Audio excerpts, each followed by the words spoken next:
반갑습니다. 떠먹이 전세법의 떠세 박세준 세무사입니다. 오늘 공급식이 들어가도록 하겠습니다. 자, 이제 공급식이 뭐냐면요. 공급식은 이제 우리가 다다음 시간에 공부할 이 세금 계산서를 발급해야 되는 시기를 세법상 정해놓은 겁니다. 근데 이게 세금 계산서를 마음대로 발행할 수 있기 때문에 세법에서 다 하나하나 일일이 결정해 놓은 거예요. 근데 이게 무슨 말이냐면요.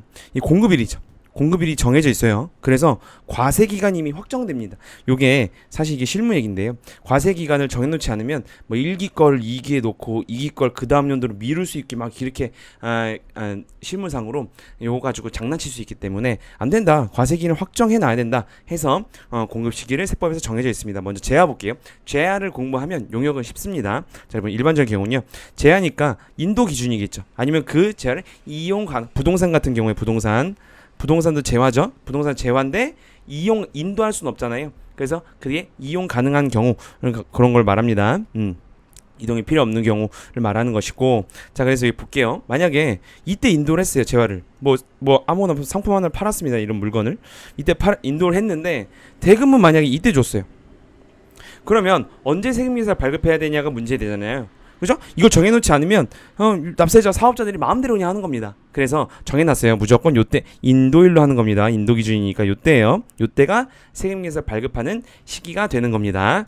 자, 그래서 7월 25일에 신고 납부를 해야겠죠. 이때 아닌 거예요. 자, 그래서 보면요.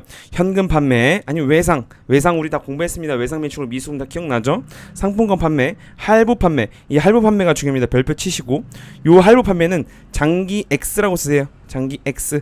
단기입니다, 사실. 근데 세법상 단기라고 돼 있지 않고요. 장기가 아니면 무조건 일반 할부 판매예요. 할부 판매는 또는 재화의 공급으로 보는 가공, 요런 것들은요 무조건 인도 기준 또는 이용 가능한 게, 가공계약에서 저번 시간에 공부했죠? 원재료 부담은 이거 재화의 공급이라는 거, 그죠? 그래서 요 공급 시기 때문에 재화의 공급인지 용의 공급인지를 구분 잘해야 된다고 했잖아요. 그래서 요런 거 같은 경우에는 요런 가장 일반적인 경우죠. 일반적인 경우에는 인도 또는 이용 가능하게 된 때고요. 갑시다. 할판매 이거 참 중요하다 그랬어요.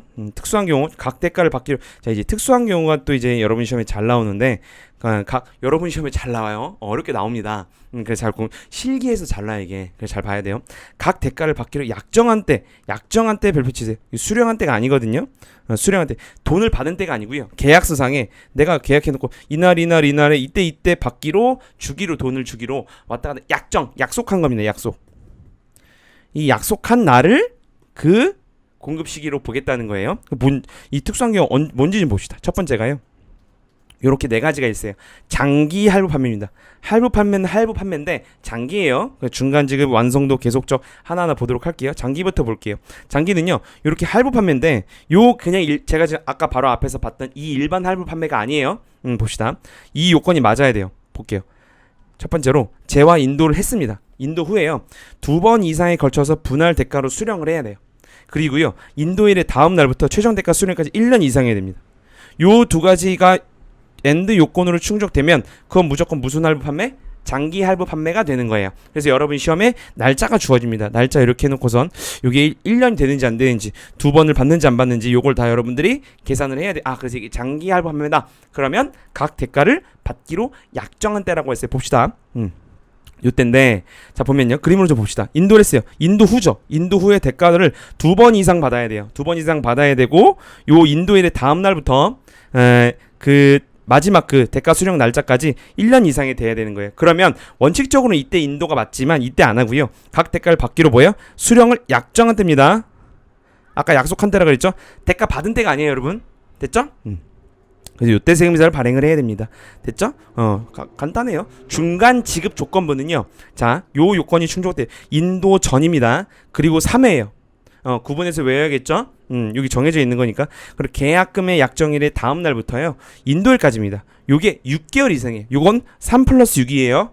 아까는 2번이고 1년이었죠? 다른 겁니다. 그리고 이건 인도 전이에요.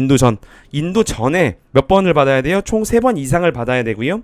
요 기간이 6개월 이상이면 되는 겁니다. 그러면 중간 지급 조건부 판매가 되는 거예요. 이것도 마찬가지로 요 인도했을 때가 아니고요. 각 대가를 받기로 수령하기로 약속한 때의 약정. 됐죠? 그리고 요때 세금계산을 발행을 하면 됩니다. 약정한 때고요. 세 번째 봅시다. 완성도 기준이에요. 완성도는 대표적인 게 조선이죠. 조선. 배죠. 배 하나 만드는데 뭐 하루 이틀 걸리는 게 아니잖아요. 그죠? 그래서 요 완성도, 완성된 비율에 따라서 이제 세금세 발행을 하는 건데요. 봅시다. 배를 만들었어요. 요때 20% 만들기로 만들었고 30%, 50% 요때 약정을 한 거예요. 요때 세금세 발급을 하자. 그러면 인도했을 때가 아니고 각각 고 완성 비율에 따라서 세금세를 발행을 하면 되는 겁니다. 됐죠? 그때 요때 발행을 하면 된다라는 거고요. 재화의 완성 비율에 따라 각 대가를 받기로 약정한 때예요. 됐죠? 그리고 마지막 계속적 공급 봅시다. 재화를 계속적으로 공급한다가 뭐가 있을까요?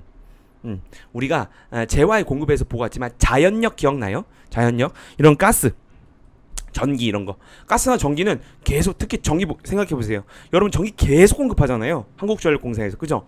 계속 공급하면 이걸 끊어야 될 거 아니야. 이거 어떻게 이걸 계산을 할까? 그죠? 그래서 이것도 마찬가지로 각 대가를 받기로 약정한 때, 보통 이건 말일이죠. 그죠? 그래서 이거 말일에 계산을 하는 겁니다. 특수한 경우가 그래서 뭐라고요? 이 네 가지의 경우는 이런 인도했을 때가 아니고요. 각 대가를 받기로 약정한 때입니다. 됐죠? 기타 봅시다.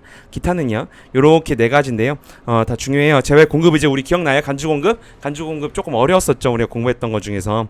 자, 그래서 요렇게 돼 있습니다. 면비판 계사표인데요. 하나하나 볼게요. 요 1번, 2번, 3번 단순 암기해야 됩니다. 사용 소비하는 때예요. 여러분 말 문제로 나오니까. 그리고 사업상 증여하는 때고요. 그리고 폐업 시 잔존제한 폐업일이겠지. 그리고 판매 목적 타섭장 반출은 반출한 때입니다. 단순 암기하셔야 됩니다. 무인 판매기는 말 그대로 자판기죠. 자판기는요, 이렇게 정해놨어요. 이렇게 현금을 인출했을 때요. 됐죠? 이것도 말문제로 나오니까 체크하시고. 반환 등의 조건부 판매, 조건을 가지고 판매했어요. 조건 성취나 아니면은 이제 기한 마감했을 때, 즉 판매 확정 시겠죠. 그죠? 그리고 수출 봅시다. 수출도 단순 암기해야 되고.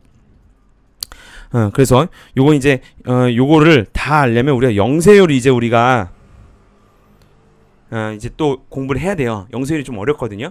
영세율 우리가 이제 개념은 다 쌓고 왔잖아요. 근데 이제 각각의 영세율 사례에 대해서 좀 공부해야 됩니다. 여러분 시험에 정말 잘 나온 사례들이 몇 개 있어요. 그건 이제 공부를 더 해야 되는데, 어쨌든 그걸 알면 이제 요런 말이 좀 이제 조금 이제 그때 가면 더 할 텐데 좀 익숙해질 텐데, 지금은 단순 암기. 자, 국외 반출에는 중개물 반출은 선적일이고요. 그리고 원양업이나 위탁 판매가 그런 거예요. 아마존 같은 겁니다. 아마존에 위탁을 해놓고 거기 아마존에서 팔아주죠. 그게 위탁 판매예요. 공가액이 뭐예요? 확정일. 그리고 외국 인도 수출이나 위탁하고 원료 반출, 이거 지금 영세를 가서 제가 자세히 설명드릴게요. 그거는 외국에서 인도했을 때입니다. 단순 암기입니다. 자, 수입 볼게요. 수입은요, 우리가 이제 저번 시간에 공부했죠.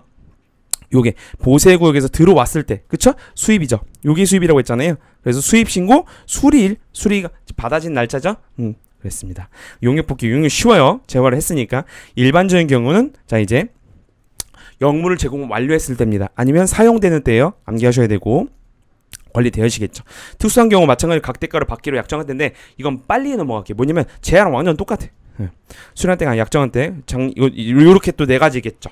그래서 요건 이제 지금 강의 들으면서 복습하는 겁니다. 갑시다. 장기 할부 공급은 당연히 용역제공 완료 2회 이상 분할, 요게 1년 이상이겠죠. 그죠? 그래서 요거를 보면 요렇게 용역제공 완료부터 대가를 2번 해야 되고요. 요 기간이 1년 이상이 됩니다. 됐죠? 요때가 아니고 대가를 받기로 약정한데 요때 세금사 발행을 해야 돼요. 제가 앞에서 바로 보고 왔잖아요. 그죠? 너무 쉬워. 그죠? 중간지급 조건번 그 용역 제공 전이겠지. 6개월 이상이고 3회 이상입니다. 그래서 요렇게 3회 이상이고 요 기간이 6개월 이상이면은 각각 대가를 받기로 약정한 때 요때 세금사 발행을 하는 거고요. 그리고 세 번째 완성도 기준, 건설이에요. 대부분 건설업이에요. 건설업이 이렇게 되게 많습니다. 그래서 여러분이 실물 나가시면 건설업을 하시게 되면 반드시 이렇게 돼요. 그래서 요게 사실 요게 많이 나오는 거죠. 실무에서. 20%, 30%, 40% 요때 각 대가를 받기로 약정한 때 하는 겁니다. 왜냐면 요거 갖고 장난을 많이 쳐, 건설업에서. 그래서 요거 때문에 이렇게 생긴 겁니다. 계속적 공급은요, 예를 들어서 부동산 임대나 각종 유지 보수계약, 이런 용역을 제공하는 거죠. 부동산 임대해 주는 거는 용역 제공이에요. 이것도 마치 계속 공급하는 거죠. 이것도 마찬가지로 끊는 겁니다. 보통 이제 말일이나 다음 달에 10일로 하잖아요. 됐습니다. 기타 볼게요. 용역 간주임대료 처음 나왔죠. 우리가 간주에서 했던 게 뭐였지? 간주 공급이란 게 있었죠. 그죠? 공급이 아닌데 세법에서 간주한다 했잖아요. 마찬가지 이것도 임대료가 아닙니다. 회계상 임대료로 처리하지 않아요. 임대료 처리하지 않는데 세법상 임대료로 보겠다는 거예요. 요 개념만 좀 보고 갈게요. 처음 나오는 거니까. 보면요, 이 간주 그래서 임대료가 아닌데요. 의지하는 거죠. 그래서 이게 실제 임대료가 아니에요. 임대료를 간주 어디서? 세법에서. 이거 다 나와요. 법인세, 소득세 다 나오는 건데 부가세에서 나옵니다. 보면요. 자, 보증금이에요. 보증금. 여러분, 전세, 월세 아시죠? 월세는 임차료를 계속 내는 거고요. 전세는 한 번 보증금 내면 안 내는 거죠. 아니면 반전세도 있고요. 그 보증금에는 회계는 그 보증금에 대한 임대료 수익이 없습니다. 보증금 그냥 낸 거지. 그죠? 근데 자산이 기타 자산 끝나는 건데, 자, 세법에서, 아니, 보증금에도 정기 예금 이자율이 이제 나라에서 정해져 있는 거고, 그거만큼 이자를 때려야지, 라는 거예요. 자, 왜 그러냐면, 봐봐요. 취지 보면, 자, 이제 어떤 사람이 이제 부동산 임대업자가 있어요. 보증금 4억을 받았습니다. 받았는데, 이 임대업자가요, 이렇게 돈이 많으셔 보여. 그죠? 건물 빌딩 있는 분. 자, 예금을 했어. 아니면, 예금을 딱 이렇게 예금하면요. 아니면 갭 투자를 할 수도 있어. 갭 투자라는 건 뭐예요? 이 보증금을 가지고 그대로 또 내 돈을 얹혀서 또 딴 건물 사는 거죠. 그죠? 그럴 수 있잖아요. 자, 보면요. 예금을 했으면요. 이자 수익이 발생해요. 이자 수익이 발생하면요. 소득세에서 이제 금융소득 과세합니다. 소득세 몰라도 돼요. 근데 이거 일단은 갭 투자하면은 뭐 과세할 수가 없어. 그죠? 그리고 부가세에서는요. 그리고 봅시다. 부가세 간주 임대료 과세해. 그래서 요거 소득세, 요거 사업성으로 과세를 안 한단 말이에요. 그렇기 때문에 이 간주 임대료를 요렇게 부가세에서 같이 하기 위해서 요렇게 하고 요것도 하기 위해서 이 갭 투자를 사실은 이제 방지하기 위해서입니다. 취지가. 그래서 무조건 이 갭 투자도 갭 투자를 하더라도 이자 수익이 발생하면은 요거는 알아서 이렇게 과세가 되는 것인데, 이 갭 투자라면 과세가 안 되기 때문에 과세하기 위해서 간주 임대료가 있는 거예요. 자, 그래서 사실 이렇게 말씀드린 거고, 더 쉽게 설명드리면요. 예를 들어서 보증금이 3억이 있어요. 보증금 3억이면 월세는 없다고 봅시다. 월세 없어. 빵원이야. 근데 보증금은 없어. 근데 월세 100만 원이야. 그러면 요거는 과세하고 요 월세가 빵원이면 요거는 과세 안 하면 과세 행평에 문제가 있잖아요. 그래서 요 보증금에도 같이 과세를 해버리는 겁니다. 세법에서는. 더 쉽게 설명드리면 취지가 됐죠? 그래서 요거는 발생주의, 우리 회계에서 공부하고 왔으니까 발생주의, 그죠? 선불 후불 임대료를요 매달 보통 주는 게 일반적이지만 한 번에 후불로 줄 수도 있고 한 번에 선불로 줄 수도 있어요. 그걸 선불 후불 임대료라고 하고, 선불 용역비, 이런 식의 대표적인 게 여러분 이제 헬스장이지. 헬스장이나 뭐 수영 이런 거, 헬스장 이런 거 보면 한 번에 끊죠. 뭐 1년씩 끊고 막 뭐 2년씩 끊어서 막 기사도 나오잖아. 막 몇백만 원 사기당했다 뭐 그런 거. 어쨌든 한 번에 끊잖아요. 그걸 어떻게 안분을 할 거냐는 거예요. 자, 그것도 다 발생주의입니다. 봅시다. 2과세기간 이상 걸쳐서 공급해야 돼요.